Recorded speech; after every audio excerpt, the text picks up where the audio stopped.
5 বছরের জন্য এসেছি। যারা ঝামেলা সৃষ্টি করছেন তারা এখন থেকে সাবধান হয়ে যান, না হলে 4 জনের পর হিসাব হবে।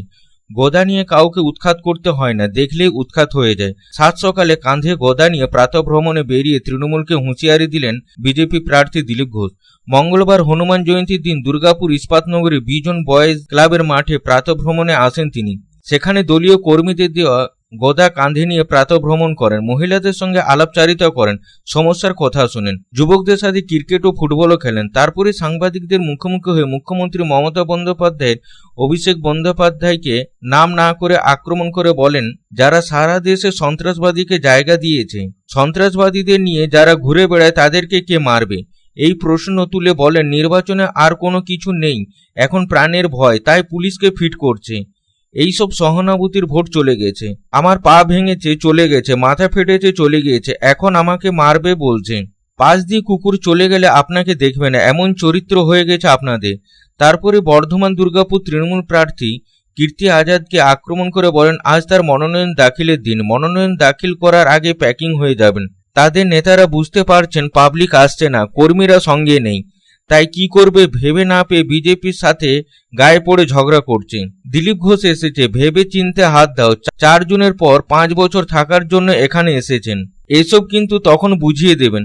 2016 এসএসসি নিয়োগ বাতিল প্রসঙ্গে তিনি বলেন, 12 বছর ধরে পশ্চিমবঙ্গ সব দপ্তর আস্তে আস্তে ধ্বংস হয়ে যাচ্ছে।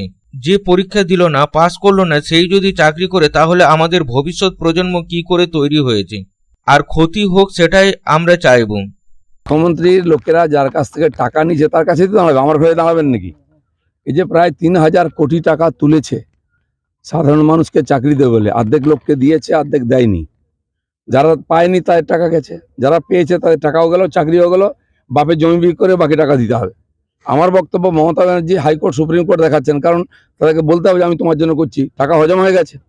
আমি বলছি আগে ওনার নেতাদের বলুন যে যে টাকা নিয়েছে সে ফেরত দিক, যাতে ওই ছেলে মেয়েগুলো তাদের কোর্টের নির্দেশে টাকা ফেরত দিতে বলছে সেটা ফেরত দিতে পারে, সুদ সমেত। 12% যদি এরা দেয়, ওখান থেকেও 12%, 12 লাখ টাকা দিয়েছে, তার সঙ্গে 12% সুদ দিয়ে যেন টিএমসির নেতারা ফেরত দেয়। আর না হলে আমি বলবো ওই যারা টিচাররা চাকরি গেছে, আসুন আমরা গিয়ে টিএমসি নেতাদের বাড়ির সামনে দাঁড়াবো, আপনারা ঢুকে কলার ধরে টেনে নিয়ে আসুন। যতদিন উনি কোর্টে জিতবেন তখন কার বিচারালয়?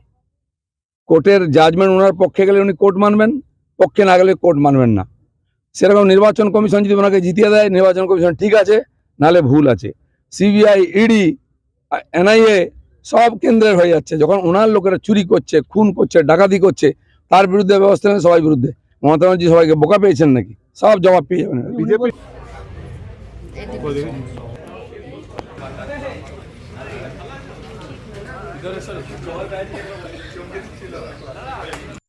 দুর্গাপুর থেকে সাধন রুজের রিপোর্ট, public times. I am Dr. Radha Krishna. I am a gastroenterologist and a liver specialist. So I do visit Durgapur once a month. I stay here for 2 days. So we do different types of procedures pertaining to gastroenterology and liver. So we have a range of evaluations that we do here. We do the routine endoscopy, colonoscopy. Starting from there, we have advanced technologies like nasal endoscopy, liver fibroscan, capsule endoscopy.